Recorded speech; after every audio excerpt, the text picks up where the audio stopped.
It was one of those crisp autumn evenings in New York City, where the steam from manhole covers dances like ghosts under the neon glow of Times Square. Sarah Jenkins, a 32-year-old marketing exec from Brooklyn, had just wrapped up a late client dinner at a trendy spot in Midtown. Her Louboutins clicked against the pavement as she hurried toward the subway, her mind buzzing with pitches and deadlines, the kind of life she'd clawed her way into after college at NYU. She'd been single for 2 years now, ever since the messy breakup with Jake. He was the charming bartender she'd met at a rooftop party in the village, all easy smiles and dreams of making it big as a musician. But dreams have a way of crashing hard in this town. Jake bailed when the gigs dried up, leaving Sarah with a shattered lease and a heart full of what-ifs. She'd thrown herself into work, blocking his number and convincing herself closure was for rom-coms, not real life. As she rounded the corner onto 42nd Street, dodging a cluster of tourists snapping selfies with the billboards, something caught her eye. A figure slumped against a grimy wall, bundled in a threadbare jacket that looked like it had seen better decades. The man's head was bowed, his hands clutching a cardboard sign that read, "Anything helps. Vet. Down on luck." Sarah's stomach twisted. She wasn't the type to ignore the homeless. She'd volunteered at a soup kitchen in Queens last winter. But tonight, fatigue made her quicken her pace. Then he looked up. Those hazel eyes, faded now, rimmed with exhaustion, hit her like a freight train from Penn Station. "Jake?" The word escaped her lips before she could stop it. He blinked, recognition flickering like a faulty street lamp. "Sarah? Holy shit, is that really you?" She froze, her designer tote suddenly feeling like an anchor. Jake looked wrecked. His once messy blonde hair was matted under a beanie, his face etched with lines that hadn't been there at 28. The stubble was more grizzled than hipster chic, and his fingers trembled as he set down the sign. "What are you doing here?" he rasped, voice hoarse from the November chill. "I live here, work here, you know, adulting." She forced a laugh, but it died in the air between them. "And you? Last I heard, you were crashing on your buddy's couch in Bushwick, chasing that indie label deal." Jake's gaze dropped to the sidewalk, where a crumpled Starbucks cup held a few coins glinting under the sodium lights. "Yeah, well, life had other plans." He gestured vaguely at the alley behind him. "Grab a coffee? My treat, if you've got $1 for the machine around the corner."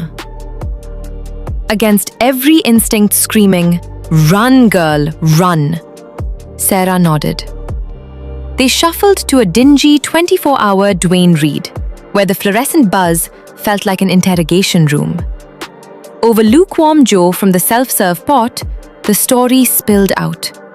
Not in the poetic verses he'd once scribbled for her, but in halting, bitter fragments.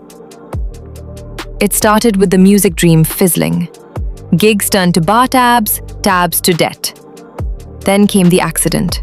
A delivery van sideswiped his beat-up Honda on the BQE during rush hour. Jake walked away with a busted leg and a lawsuit that promised gold but delivered pyrite. The settlement? Eaten by medical bills and a shady lawyer's fees. His bandmates ghosted. His family back in Ohio cut him off after one too many "I'm fine" calls that weren't. "But that's not even the kicker," he said, staring into his cup like it held the answers. His voice cracked. "Turns out, I wasn't just broke. Remember how I always said I felt off? Like the world was too loud?" He pulled up his sleeve, revealing faded track marks Sarah had never noticed back then, hidden under long sleeves and late-night excuses. Heroin. Started with pills after the crash, to kill the pain. Spiraled from there. Lost the apartment, the friends, everything. Even tried rehab in Jersey, twice. But relapse is a bitch, Sarah. And pride? That's the real killer. I couldn't call you, not after I left you like that. Tears welled in his eyes, unashamed now, tracing paths through the grime on his cheeks. I saw you online last month. That promotion at your firm? You looked unstoppable, like the queen of this concrete jungle. And here I am, panhandling for quarters. I get it if you want to walk away. Hell, I deserve it. But damn, seeing you? It's the first real thing I felt in years. Sarah's throat tightened. She thought of all the therapy sessions where she'd railed against him. The ghosting, the lies, the way he'd made her question her own worth. But this? This was a man hollowed out, not hardened. A reminder that the American dream isn't a straight shot up Madison Avenue. It's a gauntlet of bad breaks and worse choices. Jake, she whispered, reaching across the sticky table to squeeze his hand. Cold, calloused, but still familiar. You don't have to do this alone anymore. The next morning, as the sun pierced the skyline like a promise, Sarah didn't head to her office. Instead, she called in a personal day and walked Jake to a VA outreach center in Chelsea. Turns out, he was a vet. Army. One tour in Afghanistan she'd never known about. The PTSD a silent passenger until it wasn't. They got him a hot meal, a clean cot, and a spot in a program that blended detox with job training. Barista skills for coffee shops in Brooklyn. Because some dreams die, but others just pivot. It wasn't a fairy tale ending.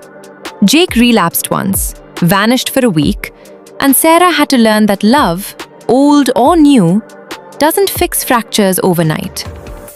But on quiet nights, when she'd visit his tiny studio walk-up in the Lower East Side, they'd share takeout from Joe's Pizza and laugh about the dumb tattoos they'd gotten in college.